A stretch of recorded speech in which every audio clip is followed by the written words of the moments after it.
च्या वतीने चालू असलेली व्याख्यानमाला, या व्याख्यानमालेचे आयोजक आदरणीय श्रद्धेय महंत श्री बाबाजी, सर्वांनी यांचे टाळ्या वाजून स्वागत करतो. या ठिकाणी उपस्थित असलेले आदरणीय श्रद्धेय महंत श्री आंगणेकर बाबाजी, तसेच या ठिकाणी उपस्थित असलेले आदरणीय श्रद्धेय पुंतांबेकर बाबाजी, तसेच या ठिकाणी उपस्थित असलेले आदरणीय श्रद्धेय माल्यराज बाबाजी, तसेच दिनू कंटीकर, दिनकर दादा चिचोंडीकर, राहुल दादा आंबेकर व माझे बंधू भगिनींनो, तसेच मी जास्त वेळ न घेता पुढे वळतो. दिनू कंटीकर मी यांना अशी विनंती करतो, राहुल दादा आंबेकर यांनी त्यांचे स्वागत. राहुल दादांचं स्वागत केलं परत एकदा मी आजचे प्रवचनकार आदरणीय राहुल दादा शास्त्री आंबेकर यांचे स्वागत दिनू कंटीकर करते. असं घाबरायचं नाही, मोकळं टाका बोलायचं नाही, मोकळं बोलून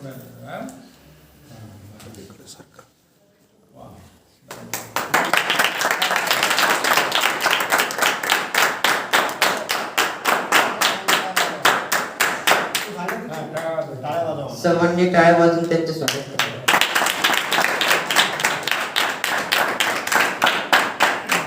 त्यानंतर योगेश दादा कांजराज यांचे स्वागत अर्जुन दादा हे करतील अशी मी त्यांना विनंती.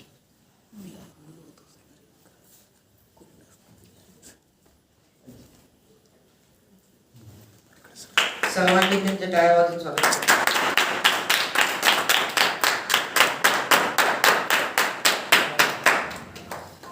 त्यानंतर श्रीकांत दादा चिचोंडीकर, सुभाष दादा कारंजकर यांचे स्वागत करतो.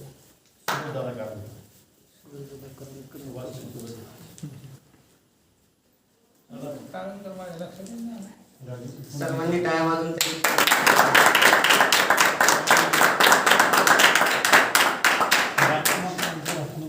या ठिकाणी स्वागताचा कार्यक्रम संपलेला आहे. मी सुभाष दादा यांना अशी विनंती करतो, त्यांनी आपले वक्तव्य.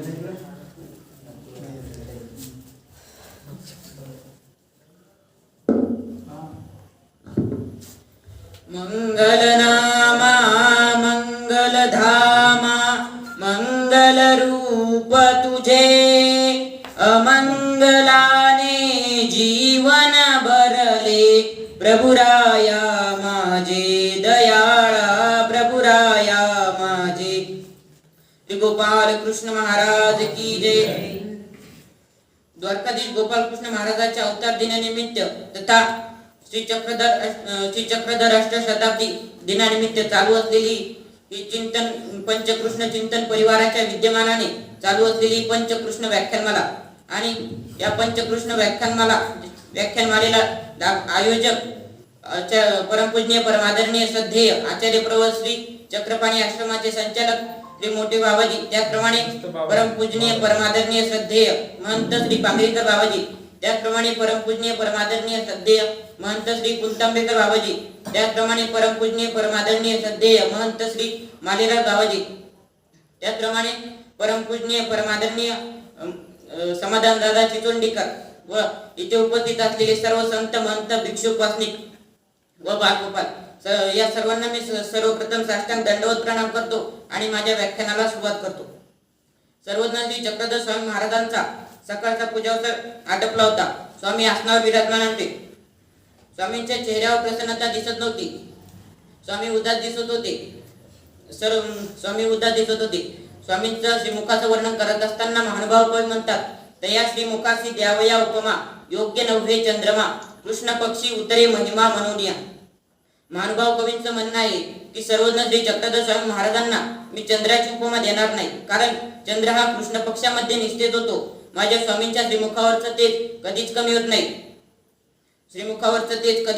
नाही. पण स्वामी मात्र उदास दिसत होते.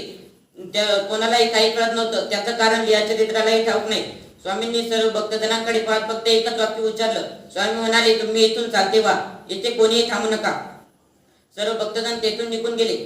स्वामी आसनावर एकटेच बसलेले होते. स्वामींजवळ फक्त डांगरेश नावाचा कुत्रा होता आणि स्वामींनी त्याच्याकडे पाहत त्यालाही जाण्याचे आदेश दिला. तो स्वामींजवळ आला आणि श्री चरणाकडे पाहिले आणि ते पवित्र चरण डोळ्यामध्ये साठवून घेतले आणि तेथून निघून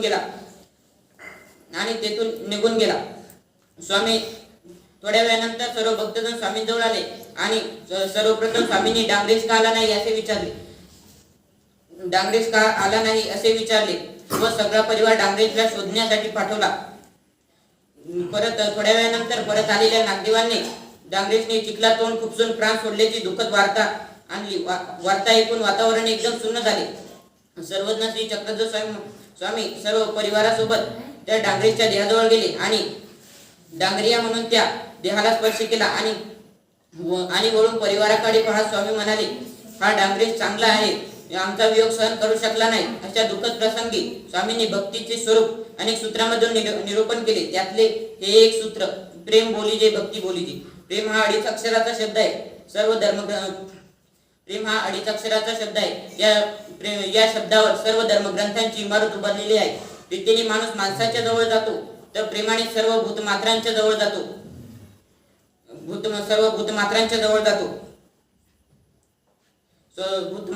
स्वामी म्हणतात, ज्ञानापाशी प्रेम उत्तम. ज्ञान व प्रेम या दोघांमध्ये खूप फरक आहे. ज्ञान हे शिक्षकासारखे आहे तर प्रेम हे आईसारखे आहे. दोन्ही हे जीवनामध्ये खूप महत्वाचे आहे. पण प्रेम हे प्रेमाची जीवनामध्ये जगण्यासाठी प्रेमाची अत्यंत गरज आहे. एक ज्ञानी फौजदार होता. त्याचा गीतेचा दांडगा अभ्यास झालेला होता. ते पोलीस स्टेशन मध्ये बसलेले होते. रात्री 12 वाजता एक गृहस्थ घाबरत त्या पोलीस स्टेशन मध्ये आला व त्या फौजदाराला घरात चोर शिरल्याचे सांगू लागला. ते फौजदार ऐकत होते. त्या गृहस्थाला चोर या शब्दाची व्याख्या विचारू लागले आणि तो कोणत्या धातूपासून बनतो त्याचं व्याकरण विचारू लागले. त्याला व्याकरण येत नव्हतं. तो रडत होता. तो फौजदार सांगतच होता. ते गृहस्थ रडत त्या फौजदाराला म्हणाला, त्या चोरांच्या हातामध्ये चाकू आहे, ते माझ्या वडिलांना मारतील, लवकर चला. तो फौजदार ज्ञान सांगतच होते. तो फौजदार लगेच म्हणाले, नैनम छिंदंती शस्त्राने नैनम दहती पावक. म्हणजे आत्मा कापल्या जात नाही, तो भिजत नाही, सुकत नाही, तो नित्य आहे. आपण अंगावरचे कपडे बदलतो तसा आत्मा हा शरीर बदलत असतो.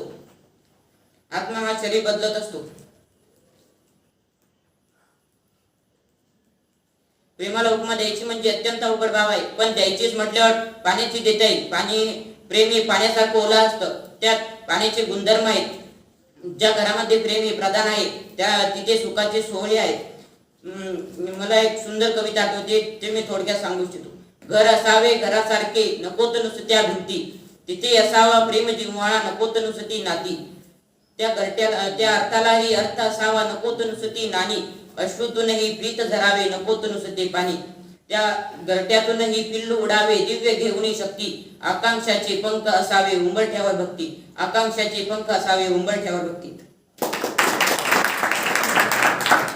अंतःकरणामध्ये जर प्रीती असेल तर भक्ती दूर थोडीच आहे, ती तर तुमच्या दारावरच उभी आहे. प्रेमाच्या पायरीवर पाऊल ठेवा, त्यानंतरचं पाऊल हे भक्तीवरच पडणार. म्हणून मी तुम्हाला भक्ती याविषयी 2 शब्द सांगणार आहे. ज्ञानाशिवाय पीठ व पीठाशिवाय भाकर नाही, तसेच प्रीतीशिवाय प्रेम व प्रेमाशिवाय भक्ती संभवत नाही. सर्वज्ञ श्री चक्रधर स्वामी परिवाराकडे पाहून तेच सांगत होते. डांगरेशाला साक्षी ठेवून तेच तर सांगत होते की भक्ताचा प्राण वियोगात वाचू शकत नाही. याचं प्रत्यक्ष उदाहरण डांगरेशने दाखवलं. महाराणा प्रतापांना शत्रूच्या विळख्यातून सुरक्षित स्थळी पोहोचविणारा तो चेतक-घोडा तानाजी मालुसरेंची यशवंती नावाचे घोरपड. केवढी निष्ठा व केवढे प्रेम आहे या प्राण्यांजवळ. संत एकनाथांची एक फार सुंदर ओवी आहे. जो का वर्ण माझी अग्रणी, जो विमुख हरिचरणी, त्याहुनी श्वापद श्रेष्ठ मणी, जे हरिभजनी प्रेमळ. भक्तीने प्राप्त झालेला आनंद हा कितीतरी श्रेष्ठ असतो. तो ज्याला प्राप्त झाला तो विकार सुखात कशाला घुटमळे. मेरा तो गिरधर गोपाल तुझ्या नकोई, ही संत मीराबाईंची भाषा आहे. येणे तारुण्यात निर्विकार राहण्याचं जे रहस्य आहे ते या भक्तीमध्ये दडलेलं आहे. प्रेमाच्या भक्तीमध्ये दडलेला आहे. म्हणून संत ज्ञानेश्वर म्हणतात, एरवी माझी या भक्ता आणि संसाराची चिंता, काही समर्थाची कांता कोरांना मागे. प्रेमाच्या संसारामध्ये एवढी शक्ती आहे की भगवत प्रेमाचा संचार झाल्यावर विकार भावना निसंदेह गळून पडेल. थापा मारणे हा अहंकाराचा स्वभाव आहे, तर स्वतः जळणे नाही तर दुसऱ्याला जाळणे हा क्रोधाचा स्वभाव आहे, तर सल्ले देत राहणे हा ज्ञानाचा स्वभाव आहे, तर समर्पण करणे हा भक्तीचा स्वभाव आहे. समर्पण करणे हा भक्तीचा स्वभाव आहे. म्हणून स्वामी म्हणतात, भक्त आपण याचे देव न म्हणले. भक्त हा स्वतःला देव म्हणत नाही, कारण त्याच्यातला स्वच निघून गेलेला असतो. ज्याच्यातला मी लुप्त होतो तोच खरा भक्त आहे. ज्याच्यातला मी निघून जातो तोच खरा भक्त आहे. स्वामींजवळ एक साधा नावाची भक्त स्त्री होती. तिने स्वामींना रेंगणीची फुले वाहिली. त्या फुलांना सुगंध नसतो आणि ते फुल दिसायलाही आकर्षक नसतात, पण भाव वेडा साधेने ती फुलं स्वामींना वाहिली आणि त्या साधेचा भक्तिभाव पाहून स्वामी तिला म्हणतात, बाई, सुवर्ण पुष्पे देव पूजित आहे. ही साधेसाची केलेली चेष्टाही नव्हती किंवा विनोदही नव्हता.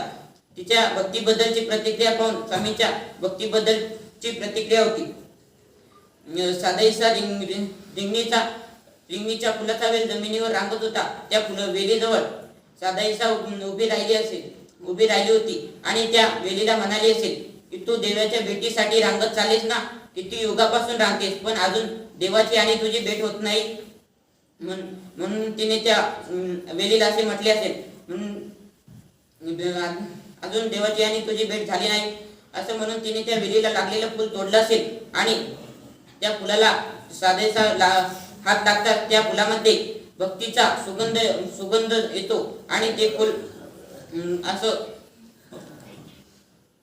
प्रसन्न होते आणि ते फुल स्वामींना वाहतात आणि स्वामी प्रसन्न होतात. स्वामी असंही समर्पण भक्तीमध्ये असतं. मनाचं, इंद्रियाचं, देहाचं समर्पण. संत विश्वनाथ दास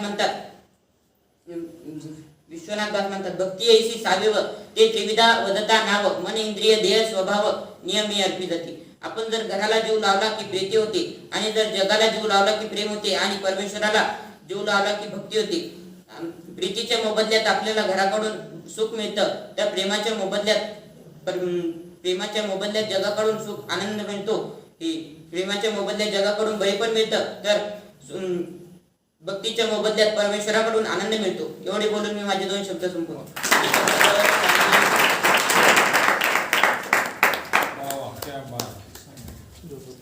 खूप छान दादा. यानंतर मी जास्त वेळ न घेता योगेश दादा कारणपूर यांना विनंती करतो.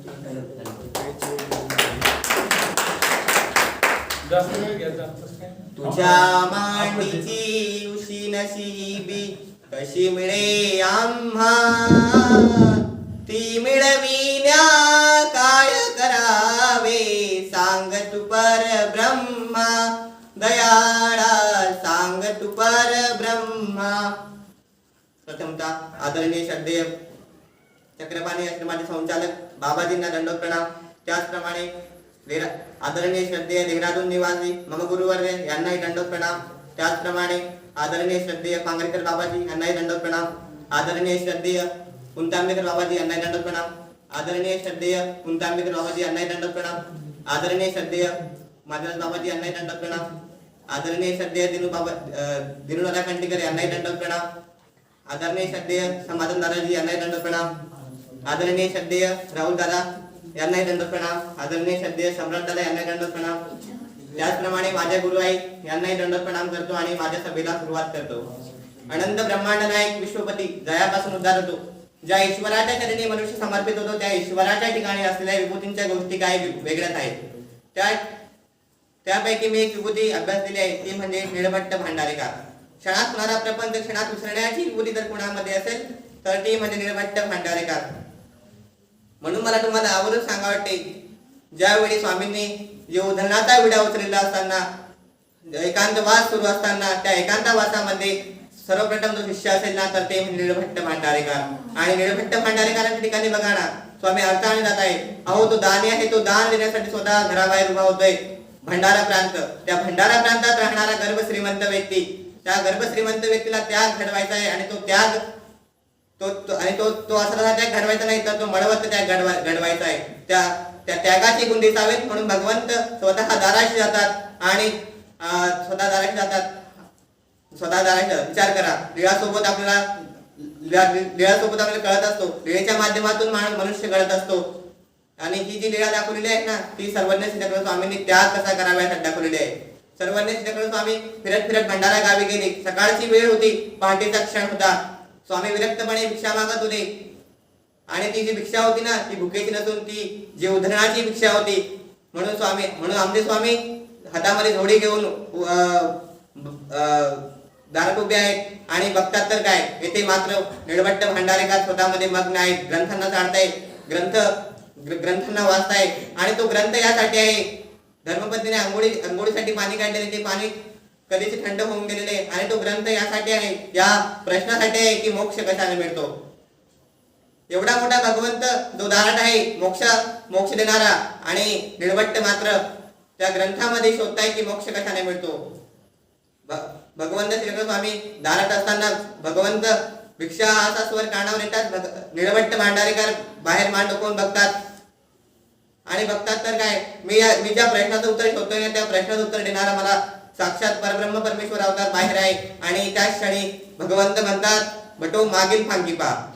मागील फांकी बघितल्यानंतर निळवट्टांना याचं उत्तर कळतं की मोक्ष कशाने मिळतो. अरे, मी या प्रपंचाच्या मोहात अडकलेलो असताना मी कितीतरी वेळा या ग्रंथाला जाणतोय, ग्रंथाला वाचतोय, तरी सुद्धा मला याचं उत्तर कळत नाहीये. त्यात शिरसी ज्ञान प्रसिद्धी आली आणि त्यांना कळालं की हे माझे इष्टचिंतकच असावे. अंघोळीला पाणी काढलेलं आहे, थंड झालेलं आहे पाणी, आणि सोंगा खांद्यावर सोंगा खाली पडत चाललेला आहे. तरी भंडारेकरांचं लक्ष स्वामींकडून हटण्यात आलेले आहे. स्वामी निघून गेलेले आहे आणि भांडारेकारही सुद्धा त्यांच्या मागे मागे जाण्याच्या तयारीत आहे. मात्र यांची पत्नी मागून घरात नावाजले, अहो कुठे चालले म्हणे, आंघोळ करून घ्या, आंघोळीसाठी पाणी काढले, थंड होऊन गेलेले म्हणे. त्याच क्षणी निळवट्ट भांडारेकार म्हणतात, जोपर्यंत आम्ही तुमचे होतो तोपर्यंत आम्ही तुमचे नव्हतो. आता आम्ही जायचे आहोत, त्या संगे निघालोय. हे वैभव वगैरे सगळं पुत्रांना स्वाधीन करा.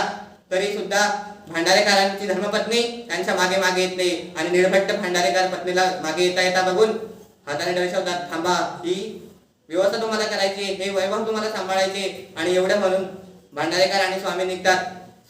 भांडारेकर स्वामींच्या मागे चालता आणि गंमत बघा ना, हा तो त्याग आहे, हा क्षणात त्याग आहे. थोडाही विचार केला, क्षणातही विचार केला नाही की पुत्र वैभव कसं सोडून जावं, हे राज्य स्थापित केलेले ते कसं सोडावं. यालाच म्हणतात क्षणात वैभव, क्षणातील त्याग.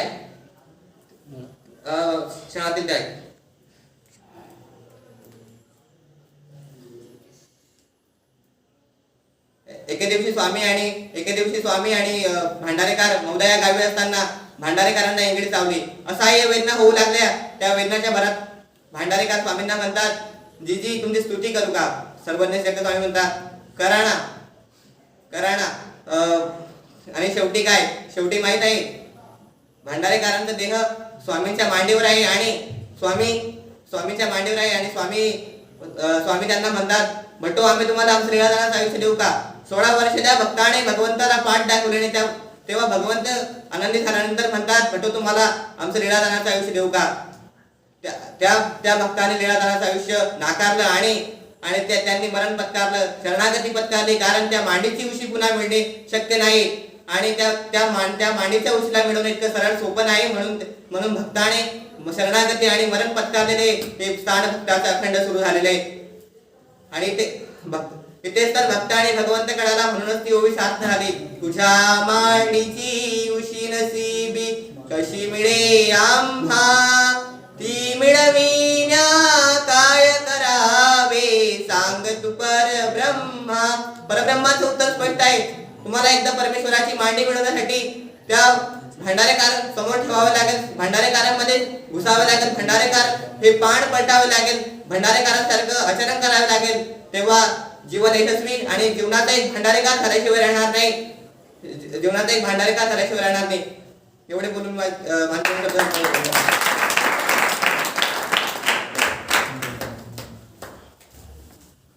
खूप छान दादा, आपण आपले वक्तव्य मांडले. यानंतर मी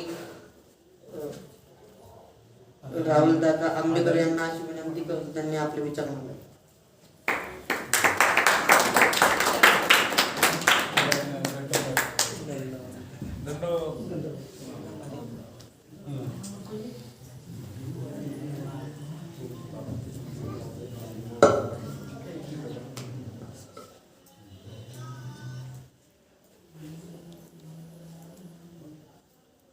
जो वेद तर्क चतुरागम योग शास्त्र सडदर्शना गिवसिता नकडे परात्मा ओ केवी मी मतील वाल्प विवेकांसे वर्णीन सर्व विषया कुळकर्म सक्तू वर्णीन सर्व विषया कुळकर्म सक्तू श्री गोपाल कृष्ण महाराज.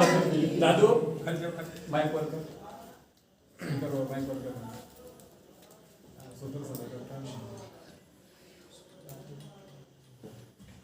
हे करतो सरळ करा.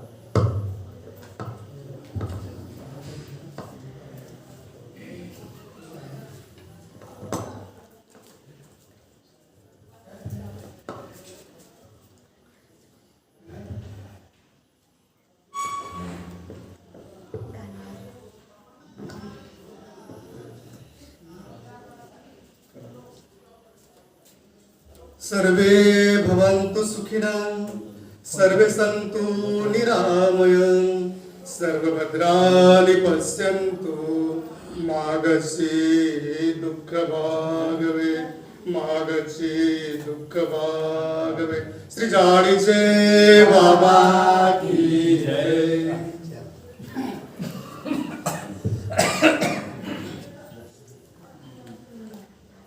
बाबा मी नेहमी कमी बोलतो.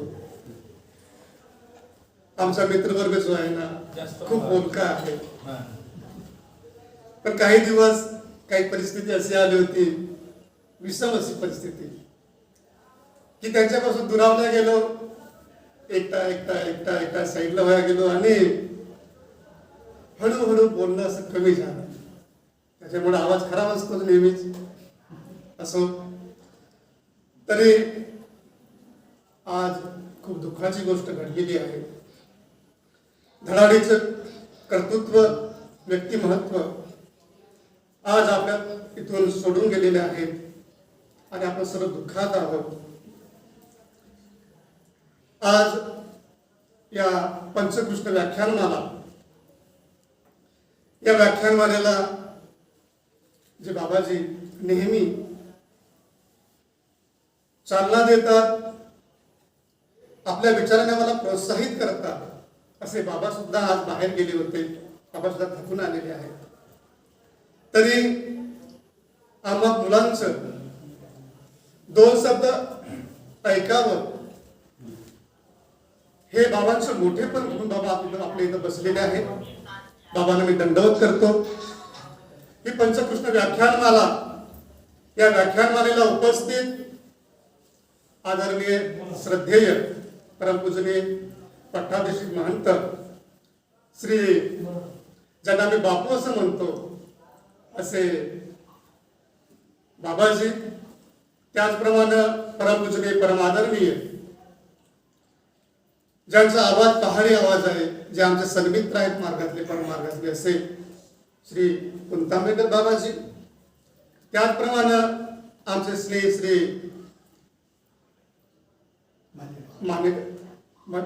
मालेराज बाबाजी, त्याचप्रमाणे जे नेहमी आम्हाला आमच्या ग्रुपमध्ये, आमच्या या मुलांमध्ये नेहमी आम्हाला हसत ठेवतात, काहीतरी बोलून काहीतरी विरोध करून, असे आमचे स्नेही समाधान दादाजी, त्याचप्रमाणे आमचा मित्रवर्ग दिनेश दादा, त्याचप्रमाणे आमचे सम्राट,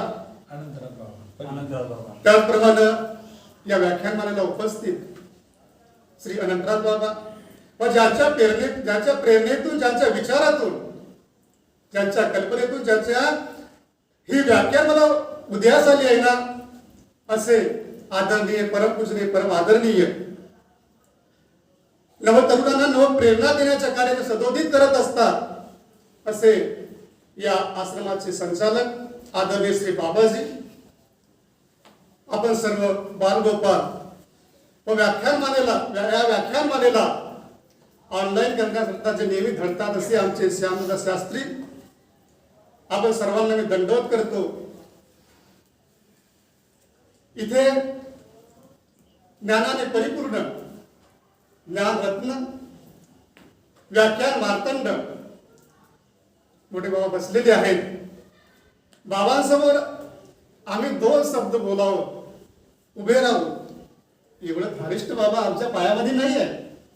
पण जेव्हा आम्ही बाबांना प्रबोधन करताना, निरोपण करताना बघतो ना, तेव्हा आमच्यातली एक ऊर्जा जागृत होते आणि आपणही बाबापुढे 2 थोडके शब्द बोलावं असं मला वाटतं.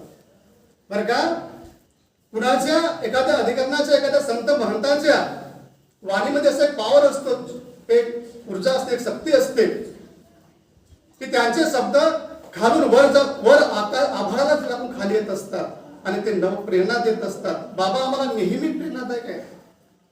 बाबा एकटे बसले आहेत इथं तर असं वाटतं की पुन्हा जाळीला देव बसलेला आहे. बरं का, पहिल्यांदा बाबा मी बोलतोय, पुन्हा जाळीचा देव बसला असं मला वाटतंय. खरंच बाबा आपलं सामाजिक कार्य, समाजाकडे आपलं जे देण आहे ना, खूप मोठे आहे बाबा. मी आताच आपणापुढे जो एक श्लोक सादर केलेला आहे तो अन्यत्रीचा आहे. सर्वे भवन्तु सुखिनः, सर्व जगाचं कल्याण व्हावं, सुख समृद्धी असावी, दुःखाची सटा कोणा जीवनामध्ये असू नये, असे परोपकार विचार फक्त संतच करू शकतात. का करू शकतात? कारण की हृदयाची विशालता, हृदयाची व्यापकता फक्त संतांच्या ठिकाणी असते. आज आपण बघतो ना की अशी काही विषम परिस्थिती निर्माण झाली आहे, भयावह परिस्थिती निर्माण झालेली आहे, सर्व घाबरून गेलेले आहे, हो की नाही? आपण घाबरत जगतो आहोत. अशा समाजाला जागृत करण्याचं कार्य हे व्याख्यान मला करत आहे. आज मंदिराचे दरवाजे आपल्यासाठी लागलेले आहेत ना. देव मंदिरातून आमच्या प्रत्येक घराघरात, आश्रमामध्ये निवास करतो आहे आणि या ऑनलाईन व्याख्यानमालेद्वारे, आपल्या साधनाद्वारे आम्हाला हेच तर सांगतो आहे ना. काय सांगतो आहे देव आम्हाला? घाबरू नकोस, मी तुझ्या पाठीशी आहे. हा की नाही? घाबरू नकोस, मी तुझ्या पाठीशी आहे. बाबा जेव्हा मी विषम परिस्थिती बघतो ना, तेव्हा मला तो पुराण आठवतो. जेव्हा समुद्र मंथन करत असताना हलाहल असं विष निघालं. काय निघालं? विष निघालं. ते घेण्याचं सामर्थ्य घेण्याचं कुणाच्या ते सर्व घाबरून गेलेले आहेत, पडू लागले. तेव्हा समर्थ अशा शक्तीने ते प्रासन केलं आणि पुनश्च घोषणा करायला लावलं. काय? समुद्र मंथन पुनश्च करायला लावलं आणि तुला अमृत प्राप्त झालं. आज 3 महिने 4 महिने होत आहेत बाबा, आम्ही सर्व शून्यामध्ये जगतो आहोत. सर्व ठप्प झालेलं आहे. आमची विचार, आमची चालना, आम्ही थकलेलो एका जागेवर बसलेलो आहोत. आणि अशा विषम परिस्थितीमध्ये बाबा आपण बाबाने विचार विनिमय करून म्हणजे ह्या विषयातून अमृत काढण्याचं कार्य बाबांनीच केलेलं आहे. असे कार्य संतच करू शकतात. असे कार्य कोण करू शकतात? संत. बाबा असे विचार विषमतेमधून विषमतेमधून अमृत काढण्याचं कार्य, ह्या विषयातून अमृत काढण्याचं कार्य फक्त तो ज्याचं हृदय मोठं आहे, जो व्यापकता आहे ना, तोच करू शकतो. ती खावत जी कैवल्यवासी आमचे बाबा, मोठे बाबा नेहमी म्हणायचे बरं का, आम्हाला आता आठवतं. बाबांची दृष्टी होती, बाबाचे विचार होतं. हो, चांगल्यात तर कुणी चांगलं पाण्याचा खूप प्रयत्न करतो, हो की नाही? चांगलं सर्वांनाच आवडतं. पण वाईटामध्ये चांगलं शोधण्याचं कार्य, विषम परिस्थितीमध्ये अमृत काढण्याचं कार्य बाबा, आमचे कैवल्यवासी बाबा हे नेहमी असेच कार्य करायचे. जिथं असं विषम परिस्थिती आली पुढे टाकायचे. आणि तेच गुण, तीच धारणा, तीच व्यापकता आम्हाला बाबाच्या ठिकाणी दिसते आहे. बाबांना मी आता जेव्हापासून मार्गात आलो आहे तेव्हापासून बघतो आहे, बाबा आपण थांबलेल्या प्रवाहाला प्रवाहित करण्याचं कार्य आपण सदोदित करता. ती थोडी झलक बाबा आम्हाला आपल्या ठिकाणी दिसते आहे. असे संत, असे महंत ह्या मानव संप्रदायामध्ये खूप कमी आहेत, खूप कमी आहेत बरं का. अशा संतांचं तुम्ही काहीतरी थोडंसं घेतलेलं आहे आणि ते 2 शब्द आपल्याला सांगणार. विदर्भाचं आराध्य दैवत बाबा, विदर्भाचं आराध्य दैवत म्हणजे श्री बाबा, हो की नाही? आम्ही विदर्भवासी हो बाबा, आम्ही विदर्भवासी हो, आम्हाला खूप अभिमान आहे. आमचा आराध्य दैवत तोच आहे, हो की नाही? आराध्य दैवत म्हणजे काय? का बाबा? का आमचं आराध्य दैवत का आहे ते विदर्भवासियांचं? की आमची कोणतीही यात्रा असो बरं का, आमची कोणतीही यात्रा असो, सायकल यात्रा असो, पदयात्रा असो की उडान यात्रा असो, जोपर्यंत आम्ही राजमठाचा कळस बघत नाही, जोपर्यंत आम्ही रातला कळस बघत नाही ना, तिथली रचकर माती जोपर्यंत आमच्या कपाळाला स्पर्श करत नाही ना, तोपर्यंत आमची यात्रा पूर्ण होत नाही बरं का. आमचे कोणतेही कार्य असो, सुख असो दुःख असो, प्रत्येक कार्याला आम्ही त्या ठिकाणी नतमस्तक होतो. म्हणून आमचे ते आराध्य दैवत आहे विदर्भाचे. आराध्य दैवत म्हणजे नेमकं काय तुम्हाला वाटलं? नेमकं नवीनच आहे हो की नाही. आराध्य जो नेहमी आराध्य जातो हो की नाही, नेहमी पूजला जातो. ज्याला पाहिल्यानंतर, ज्याला नमस्कार केल्यानंतर, ज्याला त्याचा विचार केल्यानंतर आपल्या अंदर एक वेगळीच ऊर्जा प्राप्त होते. जो आपलं भरणपोषण करतो ना, जो आपल्याला राखतो, जो राखतो भरणपोषण करतो, आराध्य दैवत आहे हो की नाही. अशा आराध्य देवताबद्दल मी आपल्याला 2-4 वेळा सांगणार आहे हो की नाही. तो कसा होता आराध्य देवता त्याबद्दल 2-4 शब्द सांगणार आहे. बाबांचा जन्म आपल्या सर्वांना माहिती आहे. आपल्याला गोविंदगुरु चरित्र सर्वांनाच माहिती आहे. कसं चरित्र आहे, त्याच्या लीला सर्व श्रुत आहे. बापू बोलताना काहीतरी बाबा उदाहरण होतोय की त्या लीला सर्वांना, तुम्हाला सर्वांना माहिती आहेत बरोबर आहे की नाही. राहुलबाई, राहुलबाग, वेडे पिसे आहे की नाही. पण असं काही नाही बरं का. परमार्गामध्ये लहान मुलांना किंवा संसारिक मुलांना आम्ही जेव्हा संस्कार टाकण्याचं कार्य करतो ना, तर आम्ही त्याच दृष्टीने बघतो त्यांना. पण असं काही नाही, असं काही नाहीये. तो वेळापिसा नाही आहे हो की नाही. जेव्हा अवतार दवडण्याचा अवतार धारण केला बाबांनी, श्री बाबांनी, आई मुले होत होती पण जगत नव्हती. आणि शेवट निपटण्याचे शेवटचे एक पुत्ररत्न झालं. आणि आता त्याचं नाव गुंड असं ठेवण्यात आलं.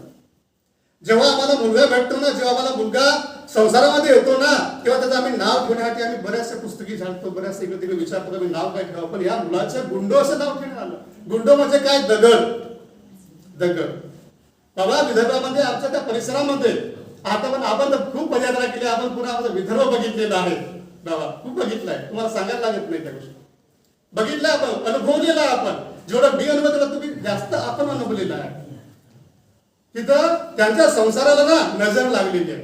काय लागली आहे? नजर लागली आहे. मुलं होतात पण जगत नाही, वाचत नाही. म्हणून वाच म्हणून अपकीर्ती पसरली आहे बरं का त्या मातेची. आणि हा मुलगा तरी वाचावा, हा जगावा, हा राहावा म्हणून त्याचं गुंड असं नाव ठेवण्यात आलं. आता सुद्धा त्या परिसरामध्ये बाबा, एखाद्या संसारामध्ये, त्या परिसरामध्ये जर एखाद्या संसाराला एखादा मुले होतात आणि मरतात, तिथं अपकीर्ती होते बाबा.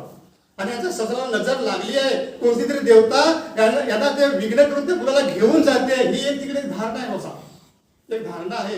आणि त्या धारणेतून की त्या देवतेचं, जी नेणारी देवता आहे, जी नजर लागू नये म्हणून आमच्या बाबांचं नाव गुंड असं ठेवण्यात आलं.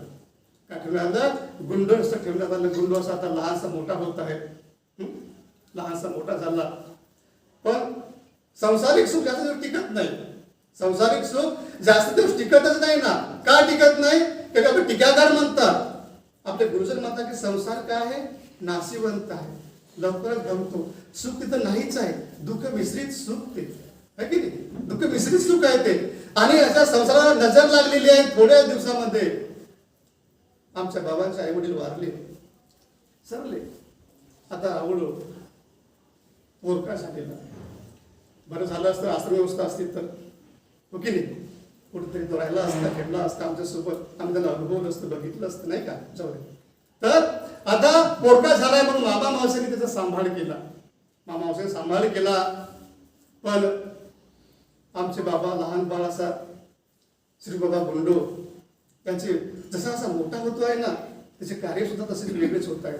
तसा असा मुलगा मोठा होतो तो सुधारतो. पण याचे काय तसं नाहीये. हा अजून थोडा बिघडतच चाललेला आहे. याचं हसणं, याचं बोलणं, याचं चालणं, याचं झोपणं खूप वेगळंच आहे. काय आहे? खूप वेगळंच आहे. आणि त्या अशा वागण्यामुळं तो दवडण्याचा असल्या कारणानं त्या वागण्यामुळे हा असा वेडा तुसा वाटतोय. पण वास्तव वेडा आहे का? नाही आहे. अशा बाबांनी खूप लीला केल्या बाबा. तिथं मोठे झाले, सर्व झालं. आणि आता सामाजिक कार्यामध्ये रुढले आहेत. समाजाचं हित करावं, समाजाचं भलं करावं. आणि तो संतच करू शकतो हो की नाही. मग समाजात भलं करण्यासाठी आता बाबा आपले तत्पर झालेले आहेत. आमच्या बाबांनी 125 वर्ष वृद्धपुरुषी धुरा सांभाळली आहे. कोणती धुरा सांभाळली आहे? सरपंच पदाची धुरा सांभाळली आहे, 125 वर्ष. असा कोणी आहे का? अजात शत्रू आहे, दुसरा प्रतिस्पर्धी नाही त्यांना कोणता. कोणतेही कार्य असो, सुख असो दुःख असो, कोणतीही समस्या असो, घराघरामध्ये जाऊन त्याने ते सोडवलेली आहे. आणि जो समस्या जो सोडवतो ना तो बांधत नाही, असं आपल्या लीळा चरित्र सांगतं, हो की नाही? आणि अशा बऱ्याचशा लीळा केल्या. आणि थोड्याच दिवसामध्ये राहुल बाब उदयास आले की नाही? उदयास आले. हा राहुल बाबा हे उदयास आले. बाबा खूप लोकप्रिय होते बरं का. आमच्या विदर्भाचे आराध्य जे आहेत ना ते खूप लोकप्रिय होते. स्त्रियांना हवेसे वाटायचे बायांना. का वाटायचंय? कुणाला पुत्र दिलाय, कोणाची फणी केली, कोणाची वेणी केली, कोणाची फणी केली, कोणाला पुत्र दिला, कुणाचं आई वडील म्हणून सांभाळ केला. तुम्हाला ती लेख पाहिजे सावळापूरची, जेव्हा रडत येते आणि स्वामीला बिलगते आणि म्हणते, देवा अरे माझ्या संसाराची राख रांगोळी झालेली आहे, तू बघतोयस. देव तिला असे प्रेमानं थाप देत आहे आणि म्हणताय, रडतेस कशाला पुरी? मी आहे ना. अरे मी आहे, माझ्या गेल्यात सुद्धा बघ, हे तुझे मोठे मोठे भाऊ आहेत ना, तू रडतेस कशाला? जर वेळे पिछे खरंच ते असते ना बाबा, तर ते असे असते का? त्यांना आपल्या सगळ्या लोकांनी केलं असतं का? नसतं केलं. फक्त वेळेपणाचं त्याने फक्त सोंग घेतलेलं आहे बरं का. फक्त सोंग घेतलं आहे, फक्त पांघरून घेतलेलं आहे तेवढ्या वेळापुरतं. पण त्यांच्या वागण्या, त्यांचं ते आतमध्ये जे आहे ना, जे दिसतं त्याचे जे कर्तृत्व आहे ना, मनुष्य हा कर्माने आपल्या कर्तृत्वाने सिद्ध होत असतो बरं का. मग तो मनुष्य असो की देव असो, कर्तृत्वानेच. हो, ते वेळेपिसे नाहीत, त्याला अजून सुद्धा प्रमाण आहे बरं का. प्रखंड विद्वान पंडित जो दुसरा सूर्यच आहे, त्याचा कुणी प्रतिस्पर्धीच नाही आहे ना. जो स्वामीच्या भेटीमध्ये, पहिल्या भेटीमध्ये स्वामी सोबत अरे रावीची भाषा करतो, स्वामीने टाकून बोलतो असा माही म्हणजे कोण? माहीम भट्ट. त्या आमच्या बाबाच्या ठिकाणी, त्या बाबांच्या आश्रमामध्ये चुलीची राख काढतो आहे. शब्दाने भांडणारा मनुष्य, शब्दाने बोलणारा मनुष्य, असा एकदम प्रखंड आहे ना तो. त्याचा विस्तार प्रखंड आहे, खूप सामुग्रीवंत आहे. असा प्रखंड विद्वान मनुष्य तिथं खरंच त्या वेळेपेक्षा मनुष्याला राहू शकतो का? श्रद्धा करू शकतो का? नाही करू शकत. तो प्रखंड विद्वान पंडित स्वामीच्या पुढे नतमस्तक झालाय, स्वतःला वाहून दिलेला आहे त्याने स्वतःला. असं कोणी वेड्यापेक्षा मनुष्य पण वाहू देऊ शकत नाही. काहीतरी वेगळी त्याची आहे ना, त्याला ओळख नाही अंतरून त्यांनी की नेमका हा काय आहे. फक्त गुंफणारा तोच आहे बाबा, गुंफणारा तोच आहे आणि वेळा होणाराही तोच आहे. आपले पूर्वजांची तुम्ही स्मृती बघा, ते देवासाठी वेळे झाले आहे, हो की नाही? ते देवासाठी वेळे झाले. देव त्यांच्यासाठी वेळा नंतर झालेला आहे, हो का नाही? आपण भजन म्हणतो ना की चक्र सुदर्शन घेऊन हाती पातासाठी, है की नाही? पण असं वास्तविक असं बरं का, असं डायरेक्ट होत नाही ते, कधी डायरेक्ट होत नाही. जोपर्यंत तुम्ही देवासाठी वेळे होणार नाही तोपर्यंत देव तुमच्यासाठी वेळा होणार नाहीये. म्हणून तुम्ही पहिले देवासाठी वेळे कसे व्हावं ते शिकायला पाहिजे. आपण देवासाठीच वेळ व्हायला पाहिजे बरं का. तो प्रखंड जो उपाधिवंत आहे, न्याय भारतीय आहे, त्याच्या लिडेकडे बघा तुम्ही, त्यांच्या त्या स्मृतीकडे बघा ना, त्या चरित्राकडे बघा. तो न्याय भारती उपाधिवंत आहे आणि तो स्वामीच्या पुढे नतमस्तक झाला आहे की हे रावळो, अहो आपल्यासारखा जीवनमुक्त कुणीच नाही. मी आजपर्यंत बरेच संत बघितले, पण आपल्यासारखा जीवनमुक्त आपल्याला संन्यास मी बघितला नाही. आम्ही आपल्या संप्रदायामध्ये, आम्ही आपल्या चरित्रामध्ये, आम्ही आमचे पुरावे देऊन त्यांना आम्ही म्हणू शकतो का वेळा आहे, पिसा आहे, किंवा हा हुशार आहे म्हणू शकतो. पण अन्य मनुष्य असं बनू शकत नाही ना. मग कसे बनवता ना वेळे पिसे?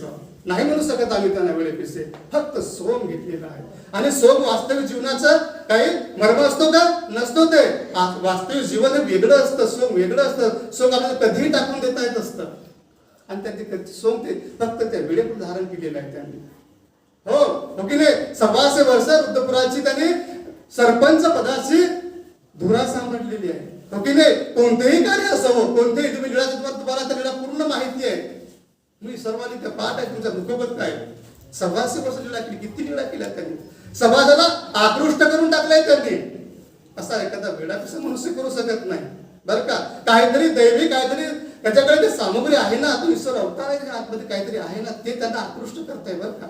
समाजाने मोहून टाकलेलं आहे, समाजाला त्यांनी आपलंसं करून टाकलंय. असा संत आहे हा, आणि म्हणून तो आमचा आराध्य दैवत आहे. आराध्य देवता आहे. आमची कोणती यात्रा असो, आमची कोणतेही कार्य असो, त्या बाबाला आम्ही नतमस्तक आल्याशिवाय आम्ही कोणती पूर्ण होत नाही. हो की नाही? पण एकदा काय झालं तुम्हाला माहिती आहे, समाधान झालं. आमच्या विदर्भाला पोरका होता वाचला. सम गंगातीराचे लोक तिथे येऊन थांबलेले आहेत, स्वामीजवळ सेवा करत आहेत. पण तिकडे भात खाणारे, तिकडे भाकरी खाणारे काही तारतम्य जमेना. आणि गावातून सुद्धा थोडीशी प्रतिकूलता दिसते आहे. बाबा प्रतिकूलता दिसते आहे म्हणून चुलबुल चालू आहे की बाबा नाही, भक्तांना वाटतं की बाबांनी गंगातीराला यावं. गंगातीराला पण स्वामींची इच्छा नाही आहे बरं का. विदर्भ सोडण्याची स्वामींची इच्छाच नाही आहे. हो की नाही? येण्याची असते तुझी इच्छा, माहीतच नाही. पण एकदा झाली की आता आपण गंगातीराला जाऊ. सर्वांना आनंद झाला, त्यांनी पालखी तयार केली, वाजंत्री बोलावले, म्हणजे आमचे बाबा आता गंगातीराला येणार आहेत आमच्यासोबत.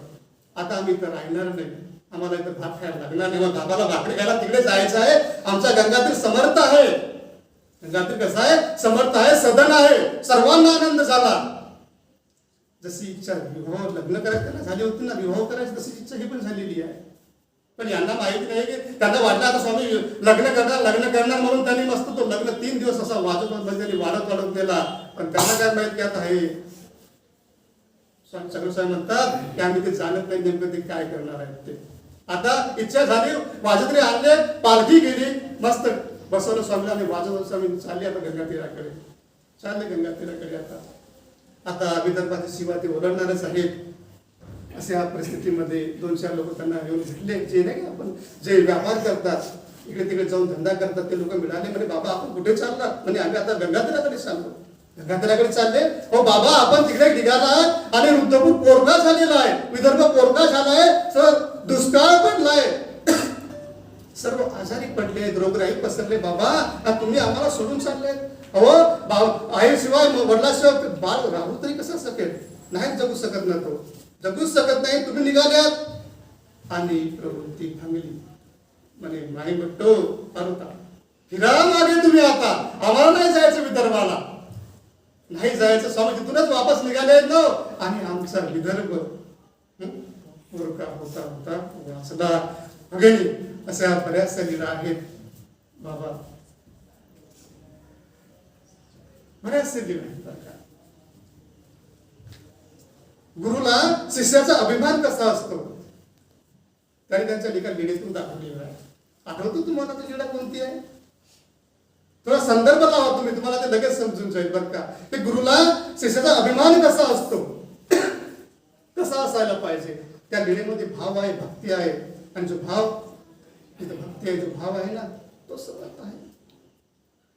सर्वज्ञ श्री चक्र स्वामीच्या जीवनामध्ये ते त्यांच्या चरित्रामध्ये एक लीळा आहे. एका बाईने उपहार केला देवाला, पण पैसे नव्हते बाबा, म्हणून उसने घेतले 2 आणे, उसने घेतले आणि उपहार केला. पण ज्या बाईने उसने घेतले ना, तिची इच्छा तिचं काहीतरी बिघडलं बाबा, बिनसलं, आणि ती म्हणते की मला आताच पैसे पाहिजे. त्या बाईला ती बाई म्हणते आताच तर पंगत केली मी देवाजवळ, कुठून पैसे देऊ तुला, तुझ्याकडून आताच तर घेतलेले आहे. तो पण नाही, मला आताच पैसे पाहिजे, मला वाराणसीला जायचं आहे, मला वाराणसीला जायचं आहे. ती देवाकडे गेली. म्हणजे देवा अशी परिस्थिती आहे. ती बाई भांडायला उठली हो माझ्यावर. आणि म्हणतात ना की बाई एकदा भांडायला लागले ना तर सोडतच नाही बरं का. असं काय काय बाहेरचं प्रत्येक नसतं. ती भांडायला उठली, ती देवाकडे गेली. म्हणजे देवा पंगत केली, पण काही जमून देणार काहीतरी माझा काही भावामध्ये काहीतरी दोष दिसतोय. म्हणजे काय झालं म्हणजे अशी गोष्ट आहे की मला पैसे मागतीये, मी काय करावं. म्हणजे जा त्याला बोलवलं. म्हणजे बाई काय झालं. पण नाही देवा, मला ते पैसे मला वापस पाहिजे, मला काशीला जायचं आहे. म्हणजे बाई तुझ्याकडे पैसे नाहीये, तुम्हाला माहिती आहे ना. त्यांनी तुमच्याकडून पैसे घेऊन ती पंगत केली, मला माझ्या ठिकाणी इथं उपहार केलेला आहे. आता तुझ्याकडे पैसेच नाही, तुझ्याकडून घेऊन गेलाय, तुम्ही उधारी घेऊन गेलाय, कुठून ती देणार आहोत. पण ते ऐकायला तयार नाही. शेवटी त्याला देव म्हणतात की बाई तुम्ही एक असं समजा ना की ते पैसे तुम्ही मला दिले. पण ती मानायला तयार नाही, माझे आताच पाहिजे. स्वामी तिला खूप समजवतात, पण ती काही मानायला तयार नाहीये. स्वामी हतबल झाले बरं का. आपणही कधी कधी हतबल होऊन जातो बरं का काही गोष्टीमध्ये. ते हतबल होऊन गेले, स्वामी सुद्धा हतबल झाले, ईश्वराचा हतबल झाला. आणि काय करावं, नागदेव बाहेर गेलेला आहे कुठेतरी व्यापाराला. घरी नाहीये बाई, स्वामी म्हणतात बाई थांबा, आम्ही व्यवस्था करतो. आम्ही व्यवस्था करतो, तू असे फाडू नको, शांत राहा, अशी बोलू नकोस आम्हाला, टाकून बोलू नकोस. पण ती थांबायला नाही ना. एकदा तोंड पट्टा सुरू केला की तो बस.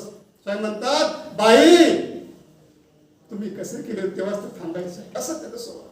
बाया स्वभाव कसा आहे, असा स्वभाव आहे. शेवटी नागदेव येतो, नागदेव जशी पायरी चढतो असं स्वामी म्हणतात की नागदेवा पटकन सामान ठेव, पटकन सामान ठेव आणि तू कुठे जा, एलम भट्टाकडे जा आणि म्हणावं की स्वामीने 2 आणे आपल्याला उसने सांगितले आम्हाला द्यावं. तू नवेच निघ. नागदेव थकून आलेले, भागून आलाय, व्यापारावर आलाय. जेव्हा आम्ही व्यापार करतो ना, परमार्गाचा थकून जातो ना, हो की नाही, तेव्हा आम्हाला मग गुरुजी म्हणतात की चला देवपूजेला बसा. आम्ही मार्गात होतो, थकून जायचो आणि लगेच ते घंटी वाजायचे, लगेच जीवावर येऊन जायचं. काय ह्या व्यापार आताच करून आता लगेच देव करायचं. सुस्ता भंगून जाते मनुष्याची. त्याची सुस्ता भंगली नाही, त्यांनी देवासाठी तो वेळा झालेला आहे. नागदेव सुद्धा वेळ होता आल्या पाहिजे, समर्पण करता आल्या पाहिजे आपल्याला. तो समर्पित झालेला आहे. म्हणतो तेव्हा एवढंच काम आहे ना म्हणे. हो. लगेच निघाला, लगेच गेला. एलन भट्ट आता आंघोळीसाठी जात आहेत. ती पैशाची पिशवी बाहेर ठेवलेली आहे ती, आणि लगेच बघतो नागदेव आलेला आहे, घामाघूम झालेला आहे. म्हणतो नागदेवा दंडवत, तुला काय पाहिजे, कशा करतो तू आल्यास एवढ्या उन्हामध्ये. म्हणजे तेव्हा असा निरोप दिला आहे की 2 आणे म्हणत वापस तू उसने सांगितले.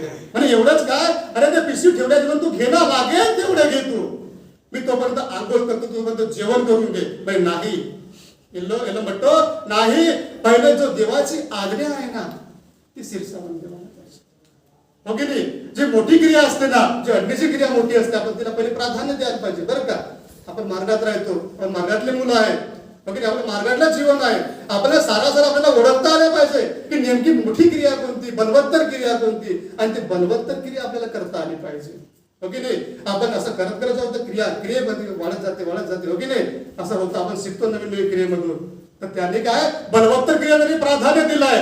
ते जेवले नाही, लगेच ते 2 आणे घेतले आणि लगेच गेले स्वामी गेले.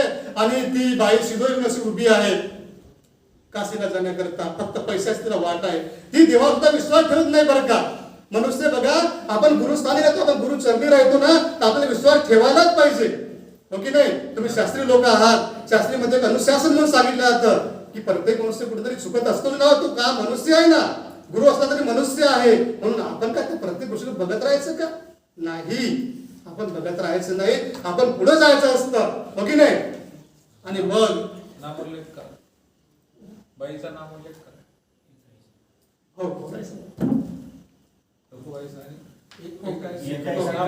नामोल्लेख.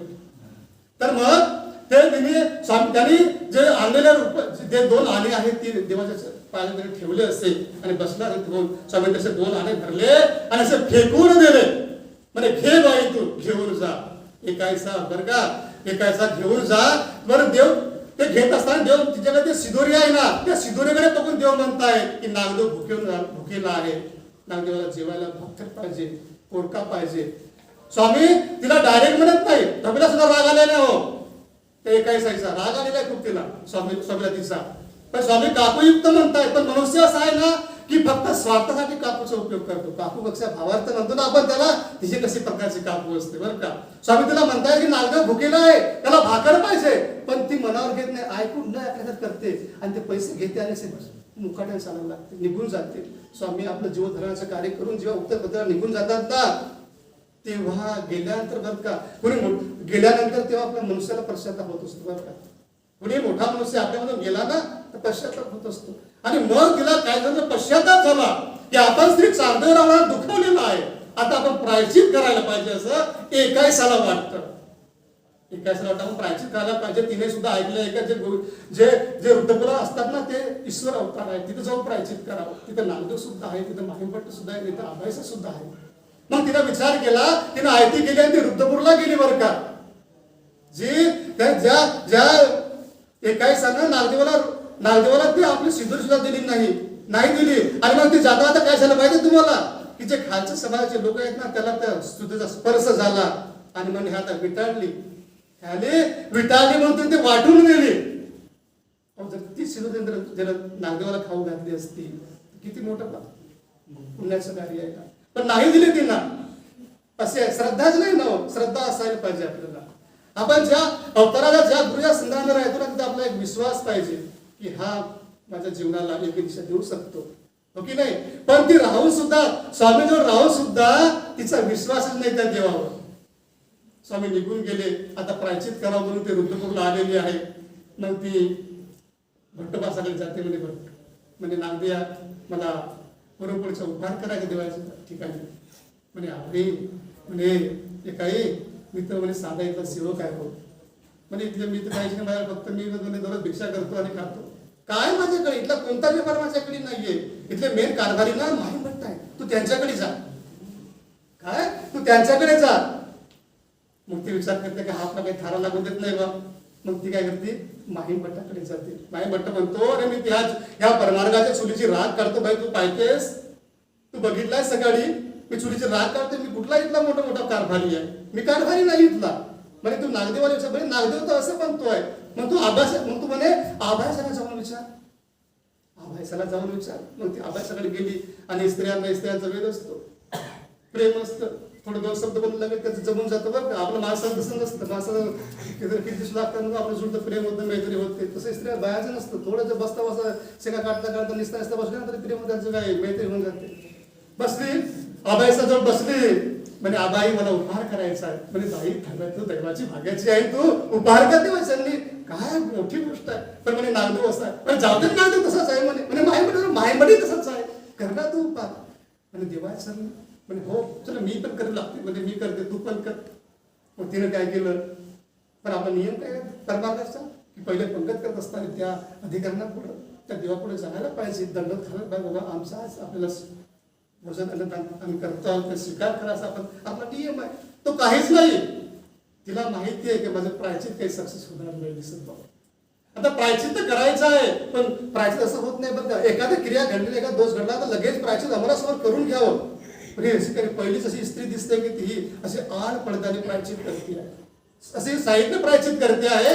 मग तिने अशा पुरणपोळ्या केल्या, आबायसाने पुरणपोळ्या केल्या. तिने मग परमार्गाची खाली पोळी, तिच्यावर तिची पोळी, तिच्यावर तिची पोळी, असं तिने लपून लपून तिच्या पोळ्या टाकलेल्या आहे. असं ताट विस्तारलं, भलं ताट केलं, बाबाच्या पुढे गेलेलं आहे. बाबा बसलेला जेवायला प्रसन्न मुद्रेने बसलेला आहे, मला पुरणपोळी खायची आहे. आबायसाने पुरणपोळी केल्या, देव खुश आहे, देव खुश आहे. जसा आबायसाने तो सुडा उचलला ना, तर देवाच्या चेहऱ्यावरची हावभाव बदलायला लागली. ती विचार देवाच्या चेहऱ्याकडे बघते, देव तर प्रसन्न असतो बाबा, आज कसं काय झालं. देवाचा जो आहे ना तो प्रसन्न चेहरा, हसरा चेहरा तो बदलत चाललाय. आणि जो डोळा असा बारीक असतो तो लावलेला तो आता उघडत चाललेला आहे. आता वक्र दृष्टी होत आहे, हे ईशानवाचे ईशान. आता त्याला अनुभव येणार आहे.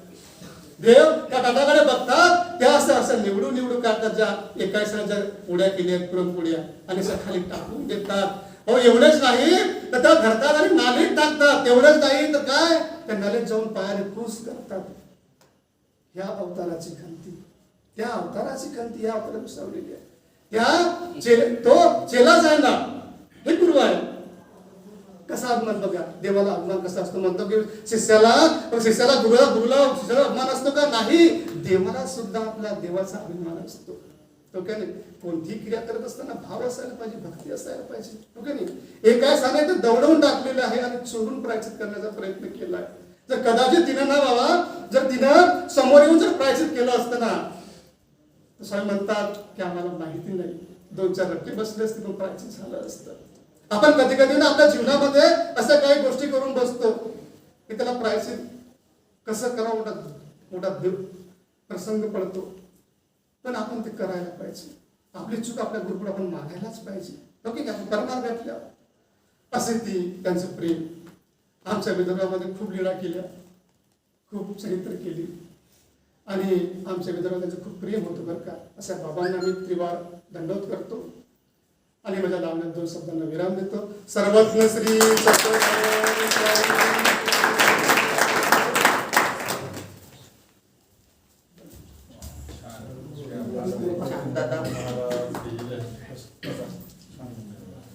यानंतर मी आदरणीय सद्गुरू महंत श्री पांगरेकर बाबा यांना अशी विनंती करतो, त्यांनी थोडे मार्गदर्शन करा. आदरणीय श्रद्धेय बाबाजी मी यांना अशी विनंती करतो की त्यांनी थोडी माहिती दोघं जण दोन माहिती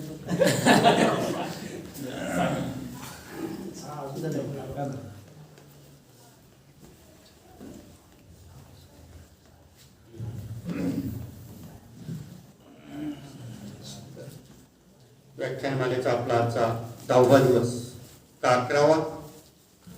तेरावा कितवा आहे? तेरावा